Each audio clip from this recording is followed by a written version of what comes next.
आदाब नाज़रीन, मैं हूं वाहिद नसीम और आप देख रहे हैं 4 टीवी न्यूज़। मेरे प्रोग्राम 4 व्यू में आपका खैर मकदम है। आज तमाम दुनिया में अगर कोई मामला सबसे ज़्यादा हाईलाइट हो रहा है तो वो है हिंदुस्तान, पाकिस्तान और चाइना के टेंशन को लेकर जिस तरह की बातें चल रही हैं। मेरे ख़्याल से इस वक्त वो मौजू है तमाम दुनिया के मीडिया का, और इसके अलावा जो तुर्की की टेंशन भी मेडिटेरेनियन सी में चल रही है वो भी इक्वली चल रहा है।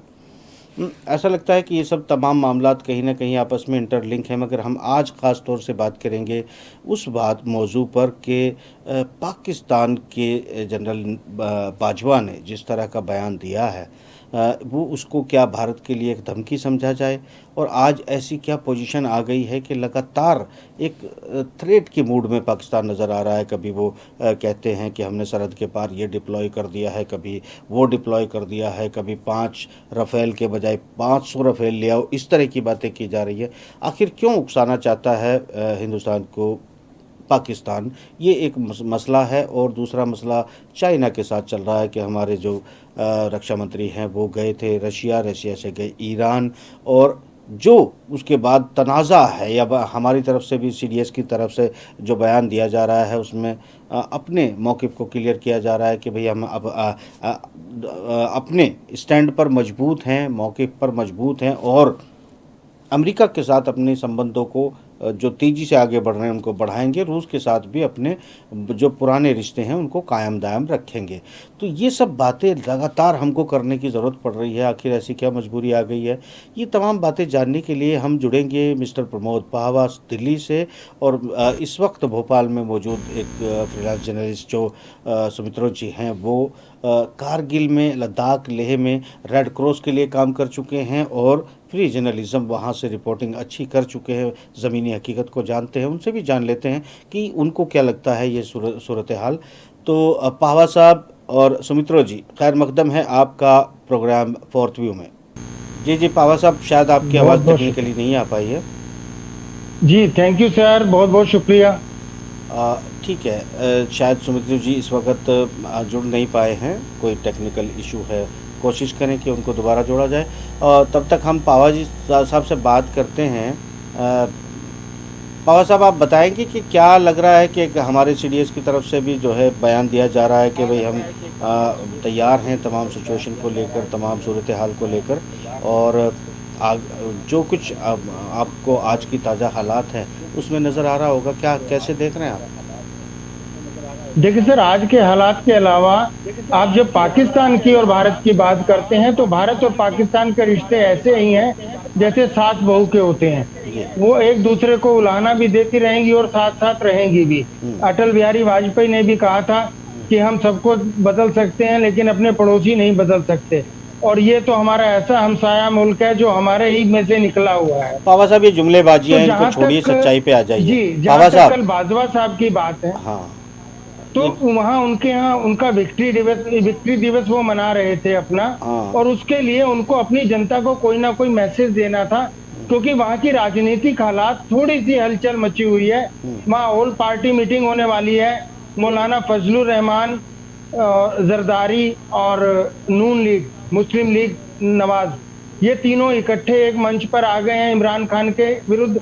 तो ऐसे में इनके लिए सिर्फ एक ही वही तरीका बचता था कि वो भारत का डर दिखाएं, वो भारत को धमकियां दें, ये पावा अपनी साहब, ये जनता को आप बरगलाएं। जानते हैं कि ये तीनों मिलके भी इमरान खान की सरकार को कोई ख़तरा नहीं है अपर सदन में, अलबत्ता उनके कोई बिल पास ना हो सके, इससे ज़्यादा कुछ नहीं कर सकते।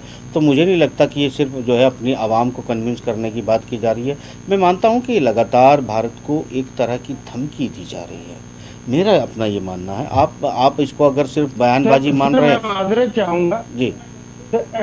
अगर ये उनकी धमकी थी तो आज से 1 साल पहले हमारे जब ये बिपिन रावत जी सेना अध्यक्ष थे, इन्होंने 2.5 मोर्चों पर लड़ने की बात कही थी, तो क्या तब इन्होंने पाकिस्तान को धमकी दी थी?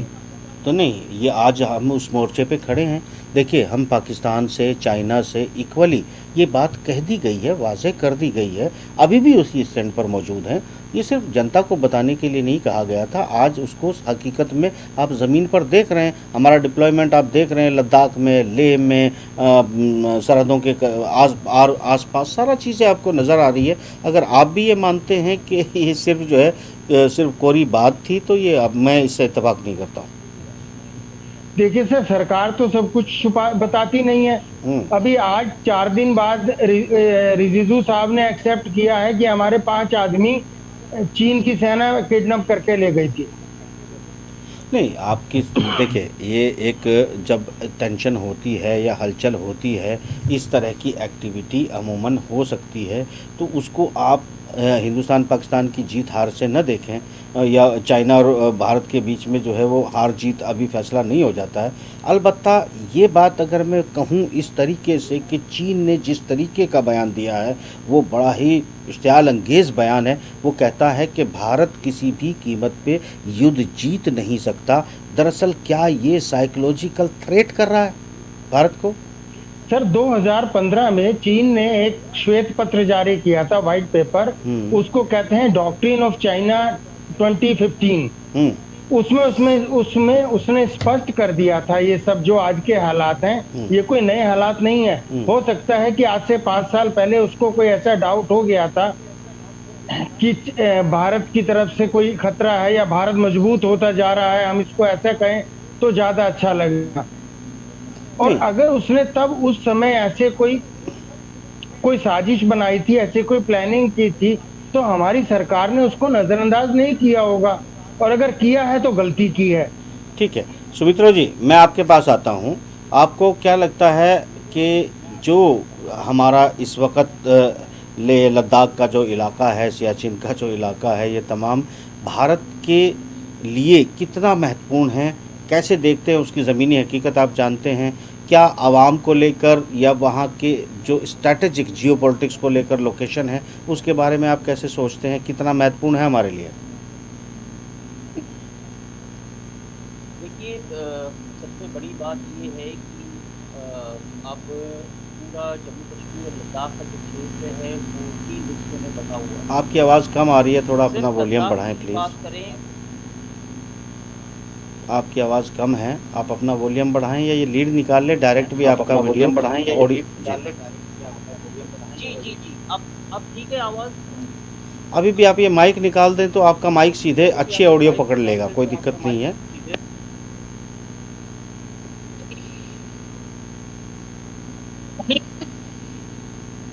जी जी बोलिए। आपका माइक म्यूट आ रहा है साहब, आप अपना अनम्यूट करिए, आपका माइक नीचे से म्यूट आ रहा है। सुमित्रा जी म्यूट आ रहा है, मैं आता हूँ तब तक आपके पास, ये म्यूट खोल लीजिए तब तक आप। नाजरीन देखिए, हम जो अब ठीक है? हाँ बिल्कुल ठीक है, आप बात कर सकते हैं। जी जी, मेरे सवाल का जवाब दीजिए।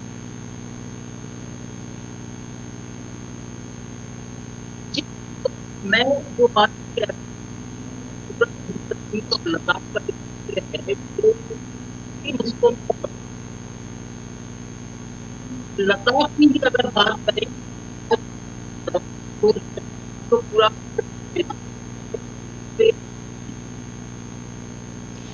सुमित्रा जी आपसे दोबारा जुड़ेंगे क्योंकि शायद आपकी इंटरनेट बैंडविड्थ कम है, जिस वजह से आपका ऑडियो डिलीवर नहीं हो रहा है स्टूडियो में।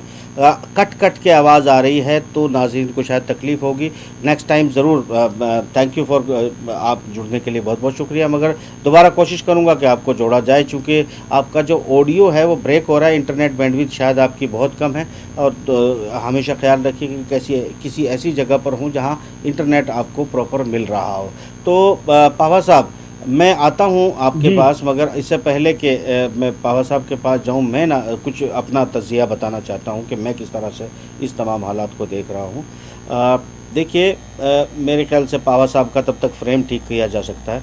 जनाब, बात यह है कि जो पाकिस्तान की तरफ से एग्रेशन दिखाया जा रहा है, वो इस वक्त एक अच्छे मौके की तलाश में है कि ये मौका है जब चीन और भारत का टेंशन है तो वो अपने हितों को साध ले, ये समझकर कि किसी भी तरीके से ये यहाँ इस खित्ते में अमन नहीं होना चाहिए, इस मौके का फ़ायदा उठाने की पूरी कोशिश पाकिस्तान कर रहा है और इसी वजह से लगातार धमकियाँ दे रहा है और डिप्लॉयमेंट दिखा रहा है, बयानबाजियाँ कर रहा है।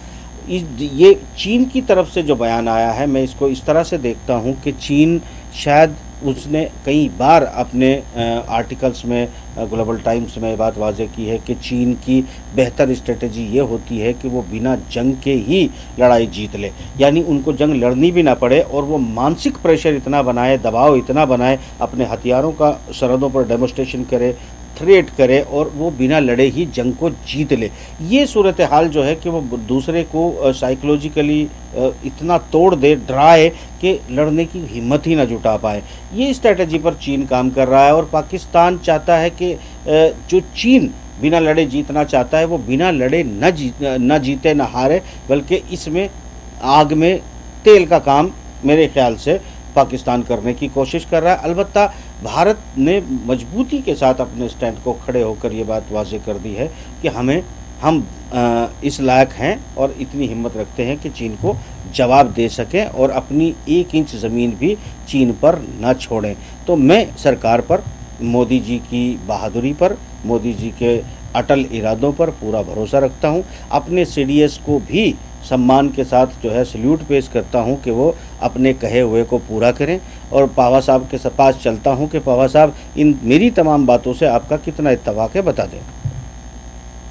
नहीं, मैं आपकी बात पे एतराज तो कर ही नहीं सकता, क्योंकि मोदी जी की बहादुरी के ऊपर शक करना देशद्रोह हो जाएगा और सेना के विरुद्ध तो हम कभी बोल ही नहीं सकते, क्योंकि हमारी सेना इतनी मजबूत है, सब कुछ कर सकती है।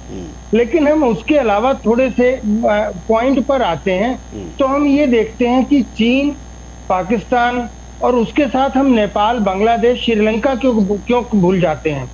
अभी श्रीलंका के पास हमारे एक जहाज में आग लगी है, पानी के जहाज में काफी नुकसान हुआ है। तो आप ऐसा क्यों नहीं मानते कि चीन हो सकता है पाकिस्तान को या दूसरे छोटे छोटे देशों को आगे रखकर और हम पर प्रेशर बनाना चाह रहा हो, वो खुद लड़ना ना चाह रहा हो, वो बिना लड़े, जैसा आपने पहले कहा, और चाइना का भी मानना है कि वो बिना लड़े आगे बढ़ना चाहते हैं। तो हम मान सकते हैं कि वो पाकिस्तान को आगे लगा रहा हो, क्योंकि पाकिस्तान की अपनी इतनी हिम्मत नहीं है, ना उसकी इतनी गुंजाइश है कि वो भारत के साथ युद्ध करे। उसकी आर्थिक स्थिति बहुत खराब है, नहीं, एक और उसकी सेना में कोई इतना दम नहीं है, उसकी आधी तो सेना फिर अफगानिस्तान में लगी हुई अगर है। ऐसे में भारत और पाकिस्तान या पाकिस्तान अगर इस चाल अंगेजी करता है तो जवाब देना भारत की मजबूरी है। मगर पाकिस्तान का ये कहना है, जो आज उन्होंने पूरे पाकिस्तान में शोर मचा रखा है, हाई अलर्ट जारी किया है कि भारत की तरफ से कोई ना कोई जो है हमला हो सकता है। तो इसका मतलब ये है कि अगर चाइना ये चाहता है कि भारत और पाकिस्तान की हो तो पहली गोली पाकिस्तान की तरफ से चलेगी, और अगर मेरे ख्याल से भारत इस वक्त पाकिस्तान को टारगेट करता है तो फिर तो वो बात, उनकी जो पॉलिसी है वो जाहिर हो जाएगी कि भाई बिना लड़े जीतने के लिए जो वो दूसरों के सुपर पावर जैसे दूसरों के कंधों पर खेलती है, अगर चाइना को ऐसा मौका दिया गया तो मुझे नहीं लगता कि बहुत वाजिब होगा, क्योंकि चाइना ने अपने प्रेशर को साउथ चाइना सी में अमेरिका और तमाम उनके इत्तेहादियों पर बना लिया है। इसी वजह से जितना एग्रेशन अमेरिका दिखा रहा था वो वहाँ नहीं दिखा पा रहा है। और भारत के लिए यहाँ मान सम्मान की बात है, हमारे ज़मीन की बात है, हमारे लोगों की बात है कि इस वक्त अगर हम पीछे हटते हैं यहाँ से, अगर चीन की बात मान लेते हैं तो फिर भारत की संप्रभुता कायम नहीं रह सकती। फिर चीन जहाँ तक कहेगा हमको जगह देनी पड़ेगी, और अगर हम अपनी ज़मीन लेने के लिए चीन की तरफ बढ़ते हैं तो शायद ये सही जवाब होगा, क्योंकि भारत एक बहुत बड़ा देश है, ताकतवर भी है, और हम अपनी आर्मी की तरफ से भरोसा करते हैं, नरेंद्र मोदी जी पर पूरा भरोसा रखते हैं कि वो दुनिया के सबसे ताकतवर नेता है।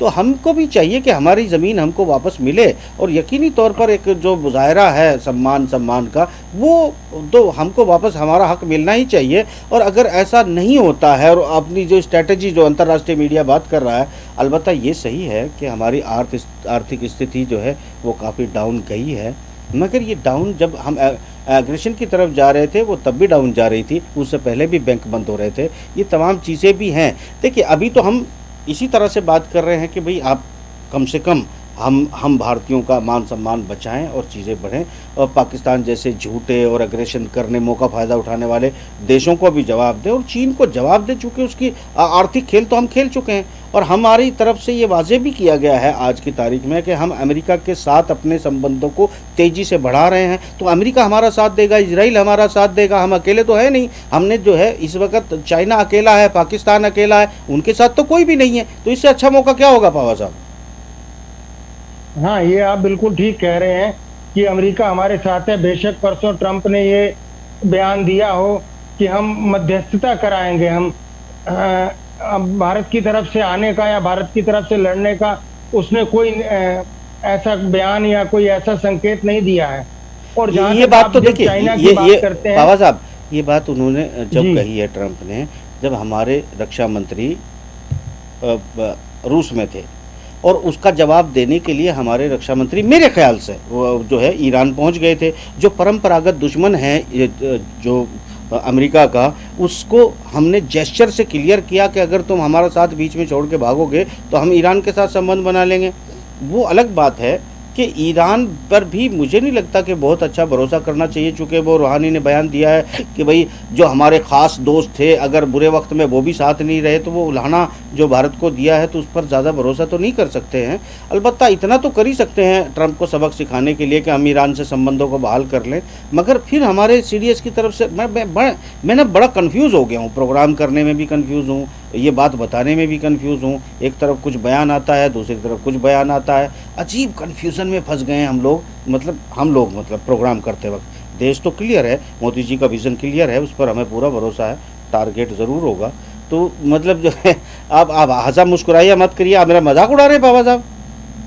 नहीं सर, मैं तो मोदी जी के बात कर रहा हूँ। मोदी जी का विजन क्लियर है, आप बता रहे हैं। हाँ। लेकिन उनका विजन क्या है, बस यही मालूम करना है मुझे। नहीं, वो आप करते रहिए, वो मुझे भी नहीं पता है। आपको एक चीज़ मैं यहाँ ये कहना चाहता हूँ जनाब, सुनिएगा कि देखिए, बड़ी सीधी बात यह है कि तनाव चरम पर आ चुका है, नेक टू नेक है, धोखे की कोई बात नहीं है।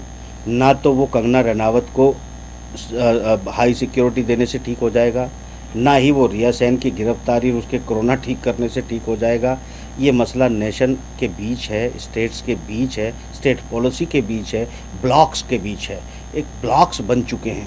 मुझे देखिए, बड़ी सीधी बात है, अगर कभी ज़रूरत पड़ती है, अगर देश की दिशाएं ठीक होंगी और उस दिशाओं के लिए देश की जनता को भ्रमित करने का वक्त आया देश के हितों में, तो मैं ज़रूर सबसे पहला इन पत्रकार हूँगा कि मैं देश की जनता को उतनी देर भ्रमित रखने की कोशिश करूँगा जितनी देर कम से कम हिंदुस्तान का भला होता हो।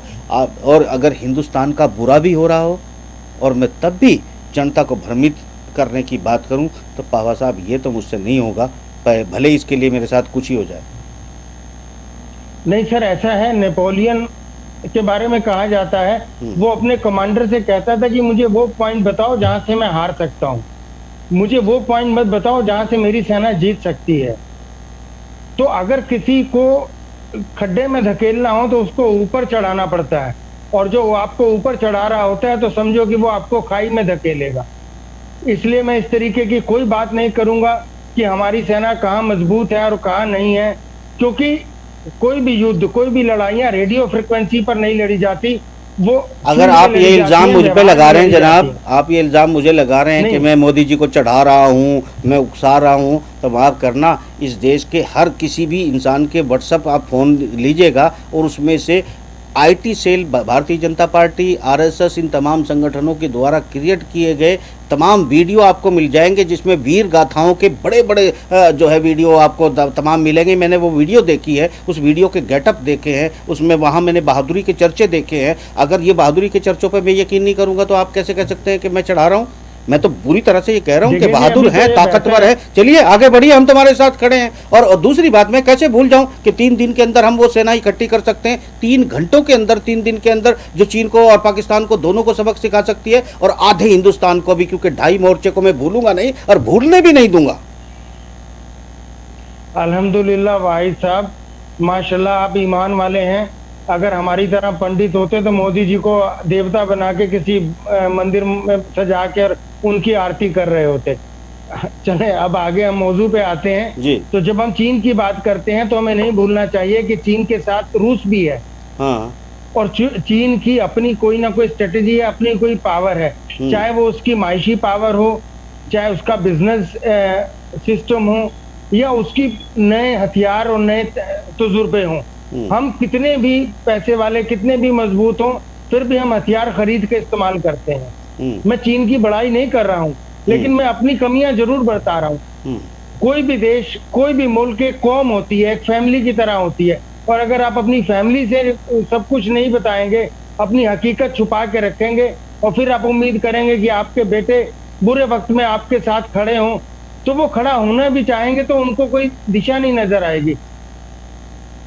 देखिए, ये सब बातें ना हम लोग पहले भी कर चुके हैं, नाजरीन को बता चुके हैं कि देखिए, वो देश कभी भी अपने आप को बहुत ताकतवर होने का दावा नहीं कर सकते जिनके पास हथियार दूसरों के मैन्युफैक्चरिंग किए गए हों। उनके जिस तरह के हथियार वेपन्स होते हैं, उन वेपन्स को वो अपने देशों में ही बैठकर हमने सीज कर सकते हैं। ये नज़ारा हमने इराक वॉर में देखा है। दूसरी बात, ये तमाम चीज़ें जो नए इलेक्ट्रॉनिक वेपन्स बन चुके हैं, उन वेपन्स का इस्तेमाल किया जा रहा है। उन वेपन को कोई भी हथियार मैन्युफैक्चर करने वाले, दुनिया में एक्सपोर्ट करने वाले देश, वो अपनी लेटेस्ट टेक्नोलॉजी किसी को नहीं देते। 1 या 2 या 3 जनरेशन पीछे की जो है उनको वो हथियार प्रोवाइड करवाते हैं।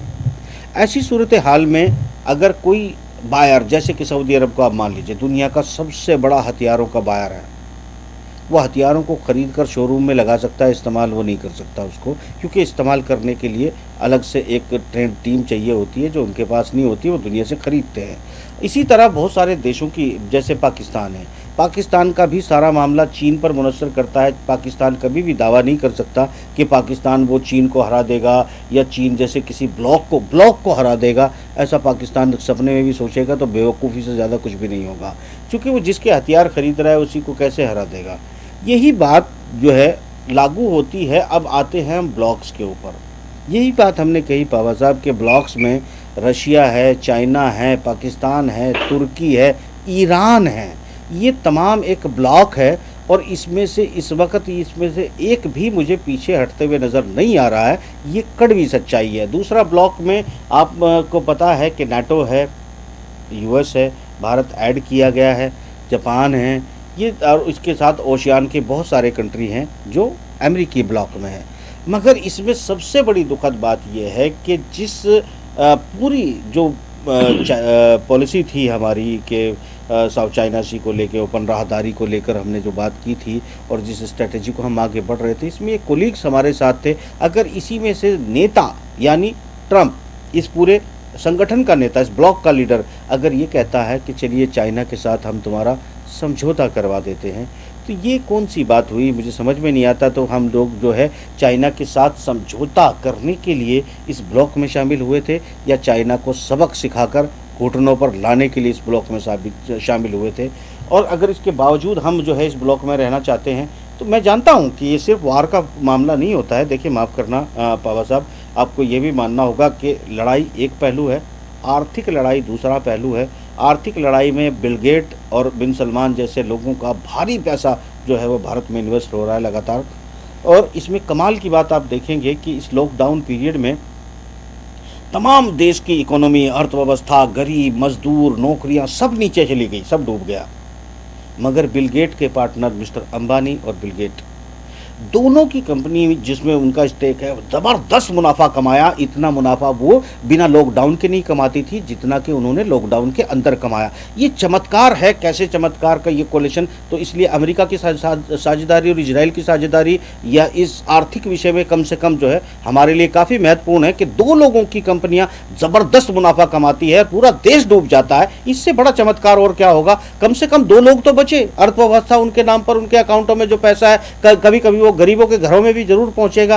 तो आर्थिक विषय अलग है, लड़ाई अलग है। इन तमाम चीज़ों को वाकई हमें इजराइल और अमेरिका के साथ ब्लॉक में जाने से भारी फायदा हुआ है, उसको तो मैं मानता हूं पूरी तरह। आप मानते हैं कि नहीं मानते? आप बता दीजिए। नहीं, इसको तो मैं यही कहूंगा कि आपदा में अवसर है और उन्होंने आपदा का अवसर लिया, उन्होंने बुरे वक्त का फायदा उठाया वो बात अलग है कि हमारे यहाँ बेरोजगारी बढ़ गई, वो बात अलग है कि हमारी दुकानें बिकनी शुरू हो गई, वो बात अलग है कि हमारे बाजार खराब हो गए, वो बात अलग है कि हमारे लाखों मजदूर अपनी रोजी रोटी छोड़कर पैदल अपने घरों में गए, वो बात अलग है कि आज ट्रेनें बंद नहीं है। नहीं, सुनिए पावा साहब, आपको एतराज हो रहा है बिकने पे, तो कोई बाहर का ज़्यादा नहीं खरीद रहा है। आप देखिएगा, मतलब जो है डालमिया ने लाल किला खरीद लिया, मतलब किराए पे ले लिया तो खरीद ही लिया। आपने जो है अडानी जी ने हमारे एयरपोर्ट ले लिए, अंबानी जी ने हमारी रेल ले ली, तो सब घर के ही लोग तो हैं खरीदने वाले भी। देश की संपत्ति बिक रही है तो उससे क्या फर्क पड़ता है। हाँ, अभी LIC भी बिकने वाली है, 25% उसका घोषणा हो गई बेचने की। अच्छा, वो भी। और अगर ये आज अंबानी को बेच रहे हैं, कल को अंबानी अगर ये बिल गेट्स को बेच देगा तो क्या करोगे?